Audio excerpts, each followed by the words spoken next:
నమస్తే, welcome to మెగా9.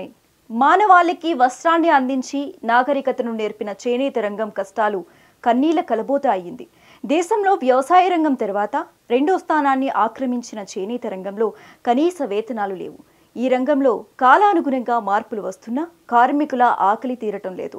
అగ్గిపెట్టెలో ఇమిడే చీరను నేసి ప్రపంచానికి చేనేత కళావైభవాన్ని చాటి చెప్పిన నేతన్నలు అర్ధాకలితో అలమటిస్తున్నారు. ఇంతకు ఎక్కడో తెలుసుకోవాలంటే కాకినాడ జిల్లాకు వెళ్లాల్సిందే.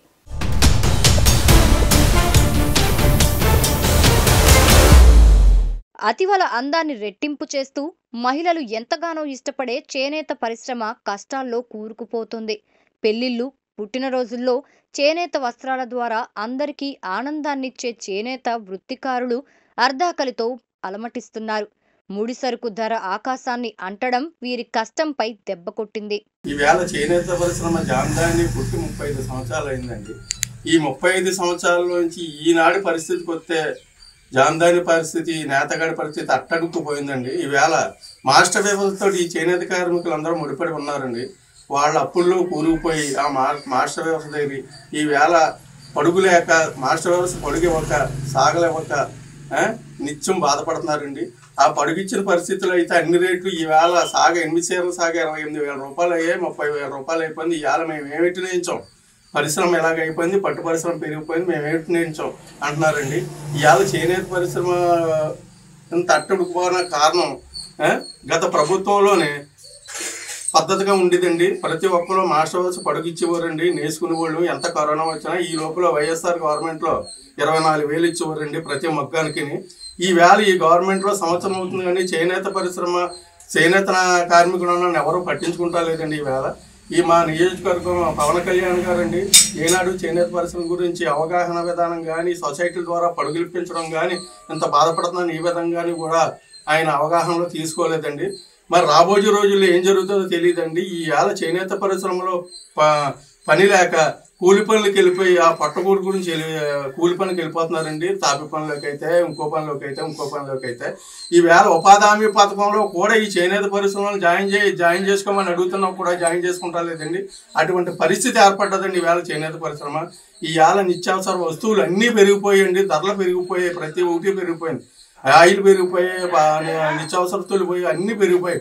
ఏ రకంగా బతకాలో ఈ గవర్నమెంట్ ఆలోచించి ఈ చేనేత కార్మికులు ఒక రకంగా ఒక దారిలో తెచ్చి సొసైటీ ద్వారా ఇప్పిస్తారో, ఇంకో రకంగా చేస్తారో, పడుగులు ఇప్పించి ఒక అభివృద్ధిలో తీసుకురావాలని చేనేత కార్మికుల తరఫున నేను చెప్తున్నానండి.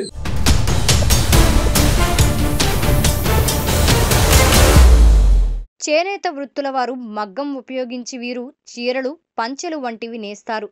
గ్రామీణ జీవనోపాధికి వ్యవసాయం తరువాత చేనేత రంగం ప్రధాన ఆయుపట్టు. తెలుగు రాష్ట్రాల జనాభాలో దాదాపు 12% ఈ రంగంపై ఆధారపడి జీవిస్తున్నారు.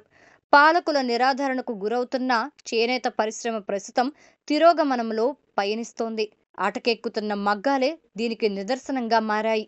సాంప్రదాయక చేనేతలో వాడబడే మగ్గం ఆగస్టు 7న నేతకారుల లేదా చేనేతకారుల దినోత్సవంగా ప్రకటించారు. 1905 ఆగస్టు 7న భారీ సమావేశం నిర్వహించి విదేశీ వస్త్రాలను బహిష్కరించి స్వదేశీ వస్త్రాలు ధరించి దేశీయోత్పత్తుల పునరుద్ధరణకు పిలుపునిచ్చారు.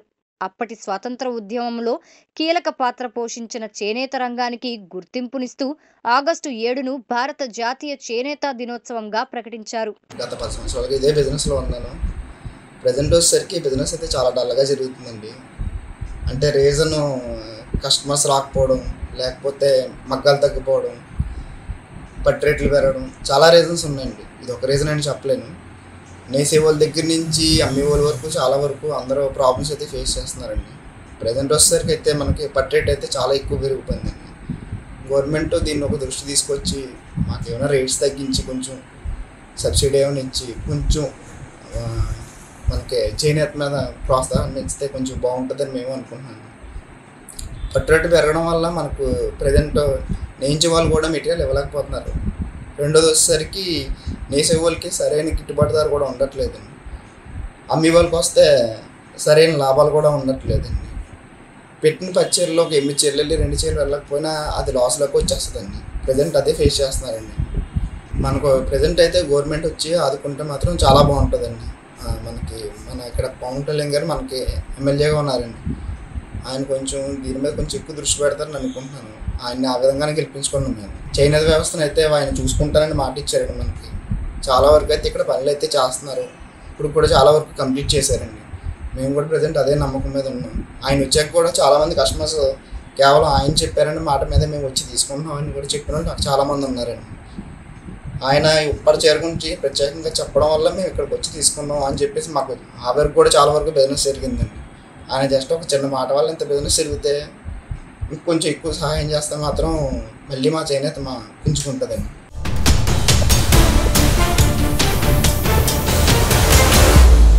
చేనేత రంగం చిరిగిన వస్త్రమయ్యింది.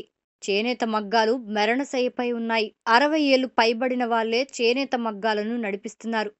ఆధునిక మగ్గాల ప్రవేశంతో చేనేత మగ్గాలు అటకెక్కాయి. ఒకప్పుడు ఈ సహకార సంఘంలో దాదాపు 400 మగ్గాలపై నేతన్నలు వస్త్రాలు తయారు చేసేవారు. గత వైసీపీ ప్రభుత్వ హయాంలో చేనేత పరిశ్రమలకు ₹1 సాయం అందించనే లేదని చేనేత కార్మికులు వాపోతున్నారు. చేనేత వస్త్రాలకు తగిన మార్కెటింగ్ సదుపాయాలు కల్పించాలని కూటమి ప్రభుత్వాన్ని కార్మికులు కోరుతున్నారు.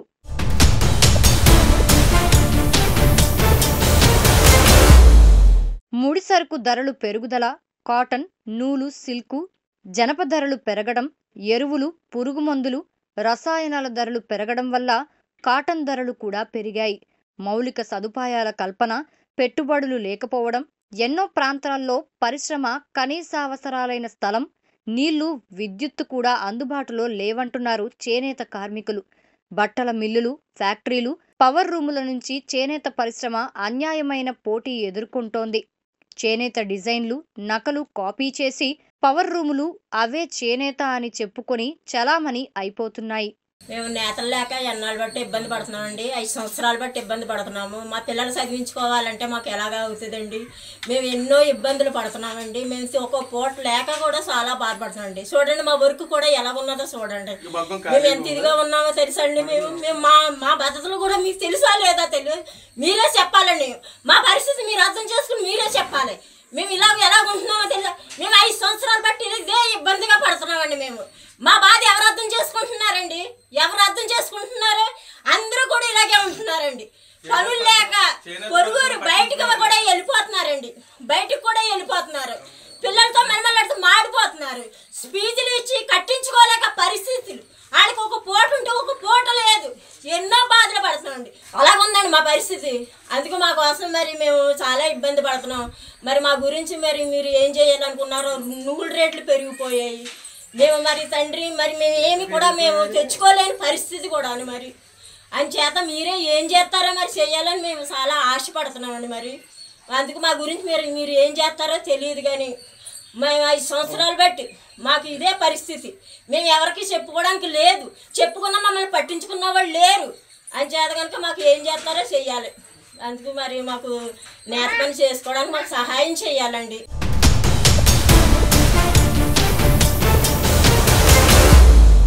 బట్టల మిల్లులు, ఫ్యాక్టరీలు, పవర్ రూమ్ల నుంచి చేనేత పరిశ్రమ అన్యాయమైన పోటీ ఎదుర్కొంటుంది.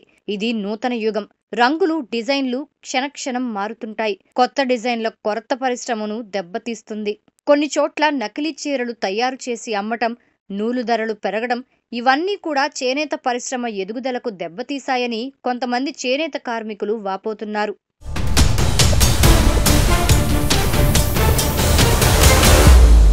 సొంతంగా చేనేత కార్మికులు చీరలు నేసి అమ్మే పరిస్థితి లేదు. అర్హులైన చేనేత కార్మికులందరికీ రుణాలివ్వాలని బ్యాంకులను కోరినా క్షేత్రస్థాయిలో అమలు కావడం లేదు. ఇప్పటికైనా సంబంధిత అధికారులు స్పందించి చేనేత కార్మికులను ఆదుకోవాలని ఆశిద్దాం.